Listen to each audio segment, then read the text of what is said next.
மாசி மகத்தை முன்னிட்டு கடலூர் சில்வர் பீச்சில் ஆயிரக்கணக்கான மக்கள் முன்னோர்களுக்கு தர்ப்பணம் அளித்து கடலில் புனித நீராடி வருகின்றனர்.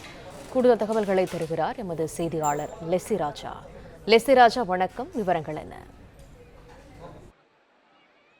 மாசி மாதம் வரும் மகம் நட்சத்திரத்தை மாசி மகம் என்று அழைக்கப்படுகிறது. இந்த நாள் மிகவும் விசேஷமானது என்பதால் அன்று ஒவ்வொரு ஊர்களிலும் உள்ள கோயில்களில் இருந்து உற்சவ மூர்த்திகளை அலங்கரித்து மினிலாரி, டிராக்டர் போன்ற பல்வேறு வாகனங்களில் கடற்கரைக்கு ஊர்வலமாக எடுத்து வந்து தீர்த்தவாரி நடைபெறும்.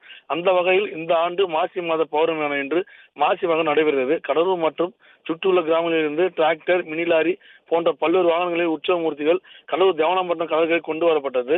கடலூர் மாவட்டத்தின் பல்வேறு இடங்களில் இருந்து அண்டை மாநிலமான புதுச்சேரி மாநிலத்தின் பல்வேறு மாநிலங்களில் இருந்தும் பொதுமக்கள் உற்சவ மூர்த்திகளை அலங்கரித்து டிராக்டர், மினிலாரி போன்றவற்றில் அமர்த்தி கடலூர் தேவனாம்பட்டினம் கடற்கரைக்கு கொண்டு வந்தனர். பின்னர் அங்கு சாமிகளுக்கு தீர்த்தவாரி நடைபெற்றது. மாசி மகத்தை முன்னிட்டு கடற்கரையில் முன்னோர்களுக்கு தர்ப்பணம் கொடுத்து கடலில் புனித நீராடுவது வழக்கம். மாசி மகத்தை முன்னிட்டு ஆயிரக்கணக்கான மக்கள் தேவனாம்பட்டினம் வெள்ளி கடற்கரைக்கு வந்தனர். பொதுமக்கள் மறைந்த தங்கள் முன்னோர்களுக்கு திதி தர்ப்பணம் கொடுத்தனர். பின்னர் அவர்கள் கடலில் புனித நீராடி வழிபட்டு சென்றனர். கடலூர் வெள்ளி கடற்கரையில் ஆயிரக்கணக்கான பக்தர்கள் ஒரே இடத்தில் குவிந்ததால் சுமார் 100க்கும் மேற்பட்ட போலீசார் பாதுகாப்பு பணியில் ஈடுபட்டுள்ளனர். மேலும் கடலில் புனித நீராடுவதால் பாதுகாப்பாக கடலோர காவல்துறையினர் பாதுகாப்பு பணியில் ஈடுபட்டுள்ளனர்.